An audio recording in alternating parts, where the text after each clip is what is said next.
Welcome to the video lesson for section 4.6. Today we're going to look at graphing secant and cosecant.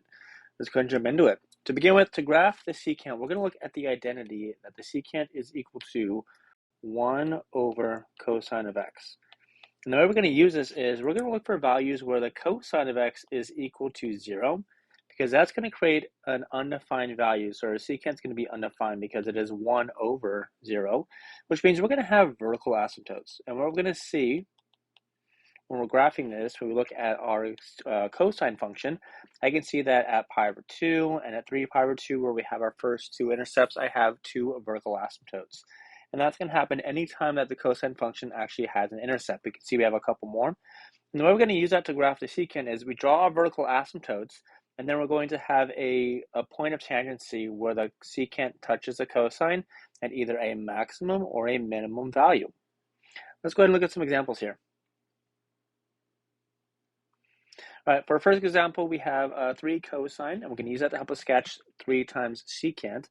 Again, we're going to start by graphing 3 times the cosine of x. So we're going to start with something at 3, and then we have 0, -3, 0, and +3. So this sketch is 3 times the cosine of x.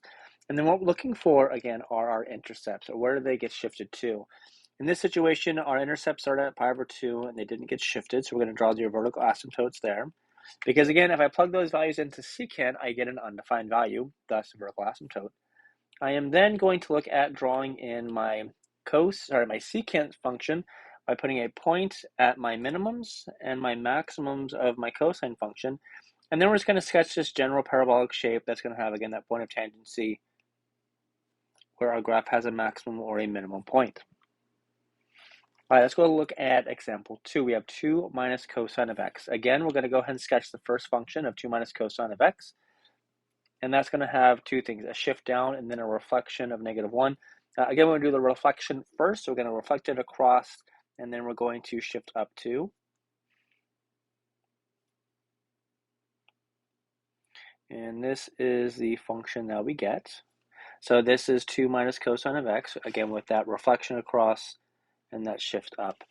We are looking to identify where our intercepts got shifted to. In this case, they just got shifted up 2. And once again, we're going to draw in this parabolic shape with a point of tangency at our maximums and our minimums. And we're going to make sure that we're following along our asymptotes and that we're not actually crossing through them. And we can see that with the last example and this example that we don't have the asymptotes on the outside, so we draw half of a secant there.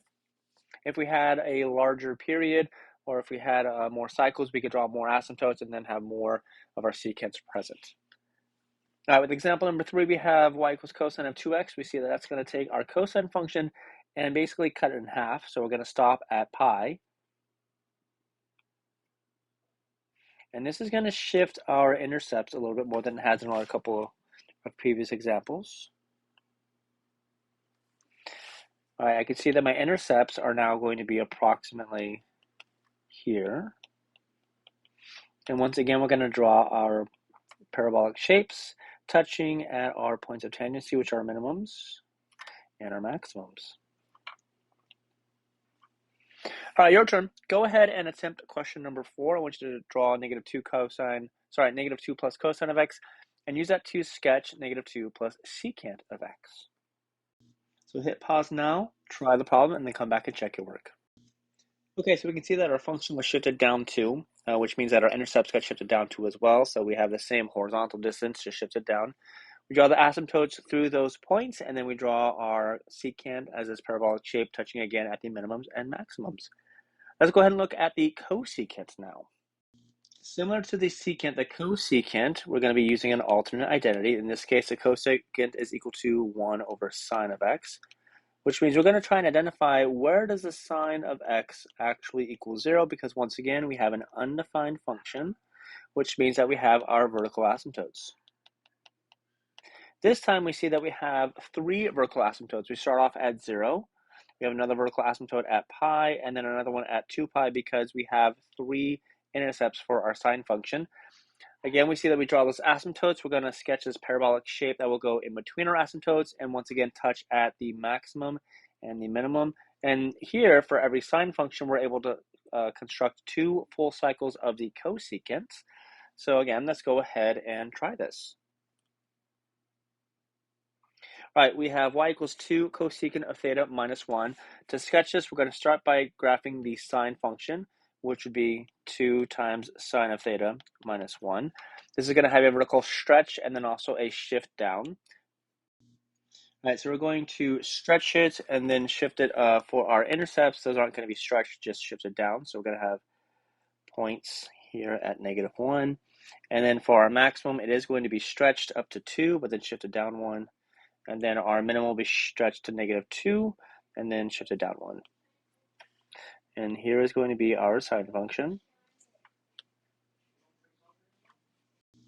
Now we're going to go ahead and draw in our asymptotes, and we do have 3 of them. We have our intercept at 0, at pi, and then 2 pi again. They got shifted down, but not left or right, so we have the same value to draw our asymptote through. And then we're going to draw our parabolic shapes, again touching at your maximum and your minimum, following through our asymptotes here. And again, we can see that we can draw 2 full cycles because we have multiple asymptotes to draw through. All right, for example number 6, we have, again, cosecant of 2 theta. We want to draw sine of 2 theta. And that 2 theta is going to give us a horizontal shift. So we start at 0, but now we're going to end at pi. And then we have at pi over 2 also an intercept. And then we're going to go up and down to finish out our sine function. We're going to draw in those asymptotes. Since we didn't shift up or down or left or right, we really just want to go through those points again. And now we can draw our parabolic shapes.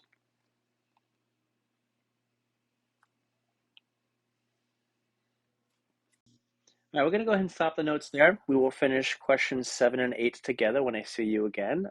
So for now, go ahead and get started on the homework for graphing secant and cosecant, and good luck.